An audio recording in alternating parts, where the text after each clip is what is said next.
Britain loves to call itself the birthplace of modern democracy. But look a little closer and that democracy is starting to crack. Scandals, donor influence, politics built on slogans instead of real solutions.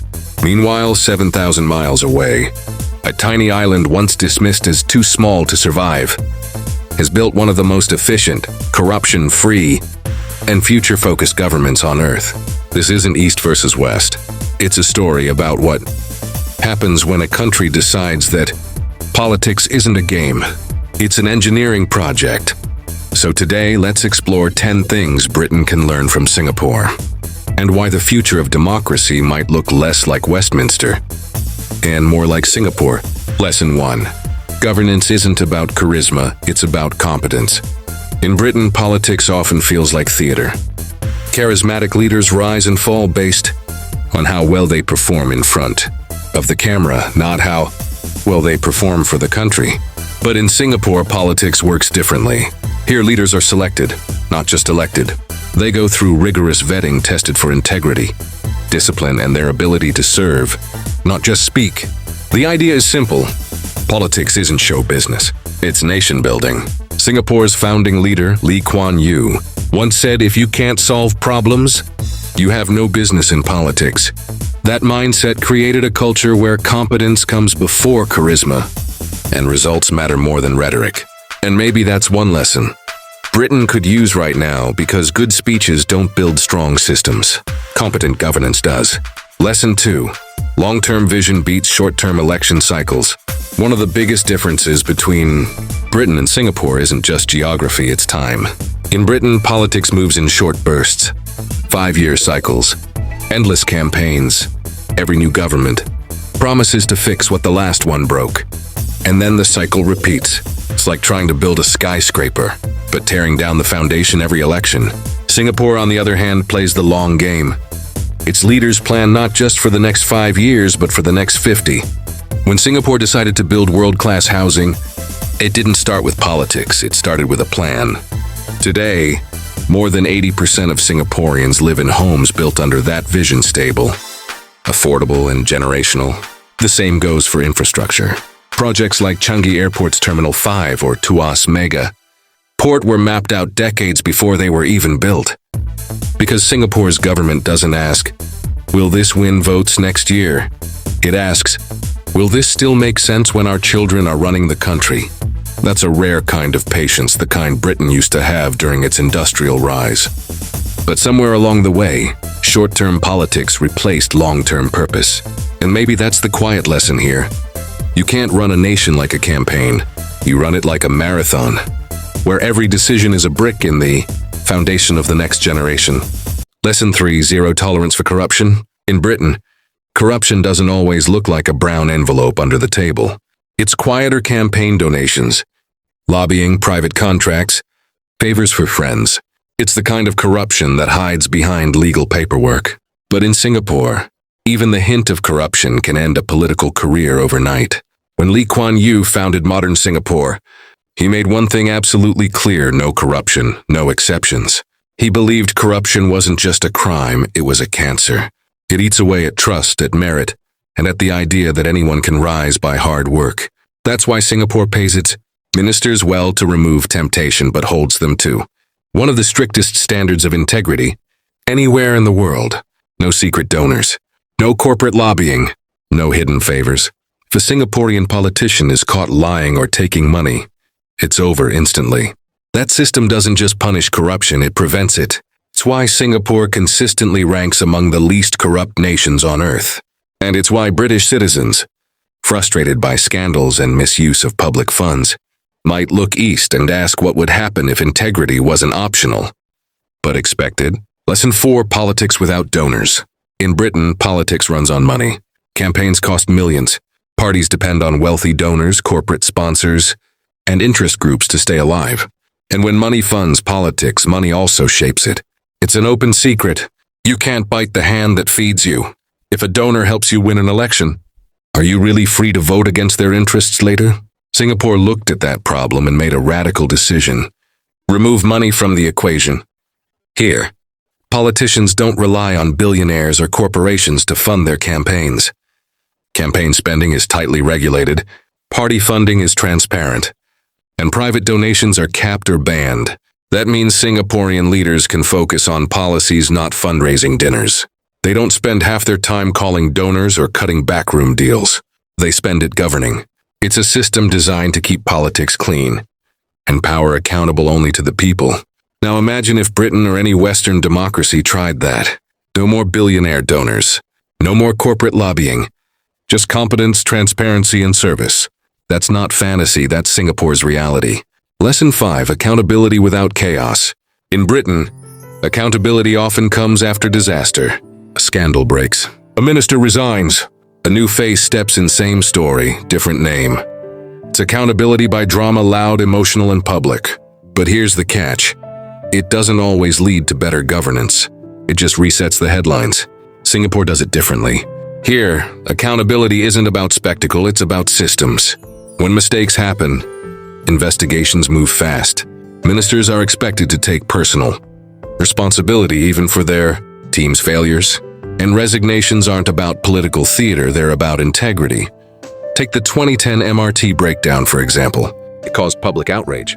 But instead of deflecting blame, the transport minister faced a full review. Infrastructure was upgraded, and the system was rebuilt from the ground up.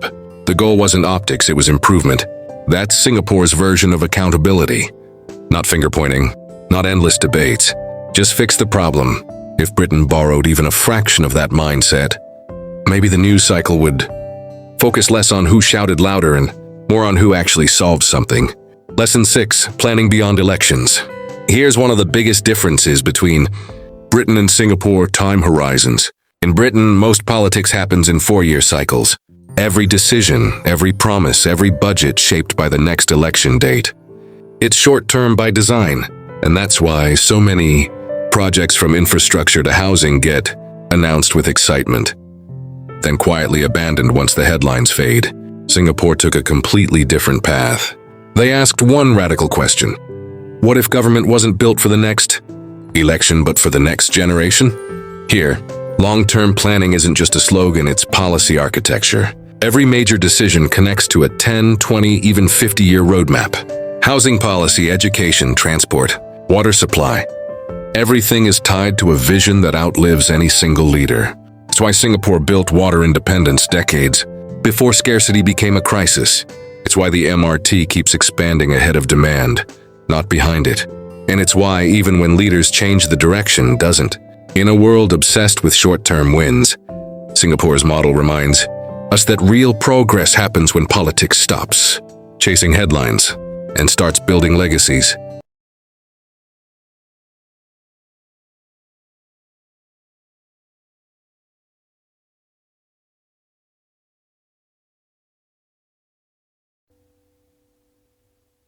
Lesson 7. Merit over popularity.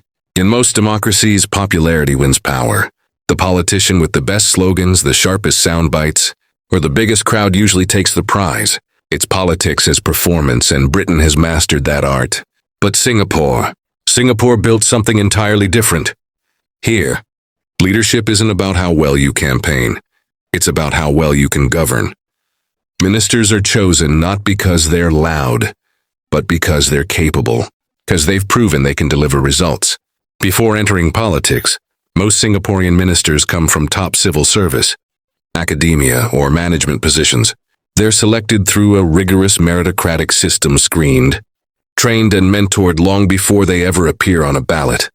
And once they're in, they're paid well, deliberately, not as a reward, but as a safeguard against corruption and brain drain. It's controversial. Yes, but it keeps the country's best minds in government instead of leaving for higher-paying private jobs. Now contrast that with Britain, where charisma often beats competence and political theater overshadows technical ability. The result? Short-term leaders, recycled promises, and a system that rewards personality over performance. Singapore flipped that equation. It's not about who looks the part. It's about who can build the system. Lesson 8. No room for corruption. If you want to understand why Singapore works, start with one word: integrity. Because in Singapore, corruption isn't just discouraged, it's engineered out of the system. Back in the 1960s, Singapore was poor, chaotic, and vulnerable just like many post-colonial states. But Lee Kuan Yew and his team made a ruthless decision. They would build a government that no one could buy. That meant 3 bold moves. 1, create an independent anti-corruption agency with real power, not political theater. 2, pay ministers and civil servants well enough that bribery isn't worth the risk. 3, make examples of anyone, no matter how powerful, who crosses the line. In Singapore, even senior officials and top executives have gone to jail for corruption. There are no untouchables. That sends a message. The rules apply to everyone equally.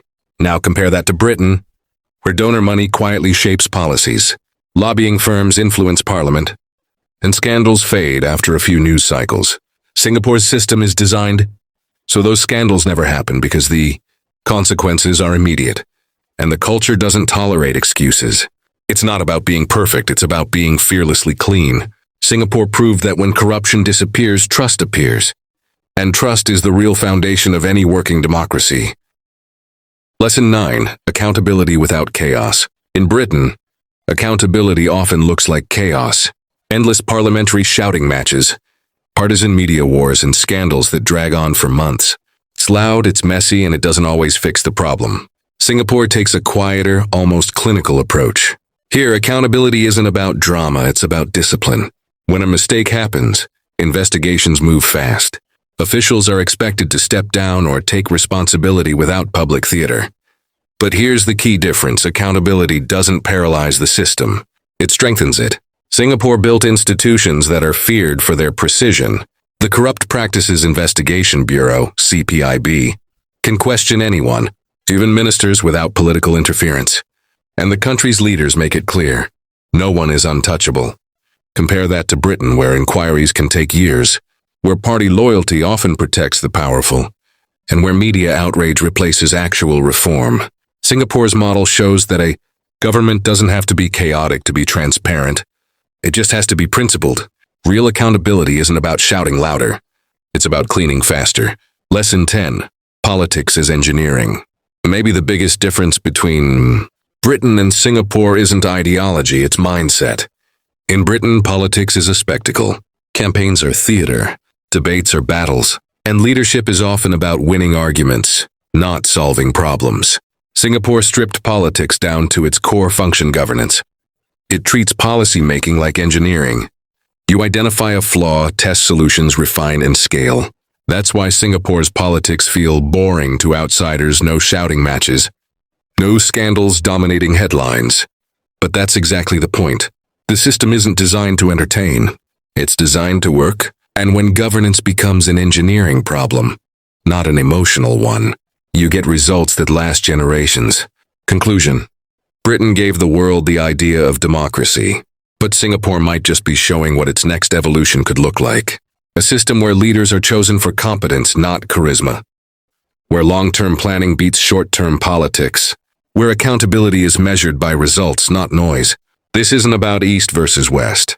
It's about the next chapter of governance, one that merges freedom with functionality.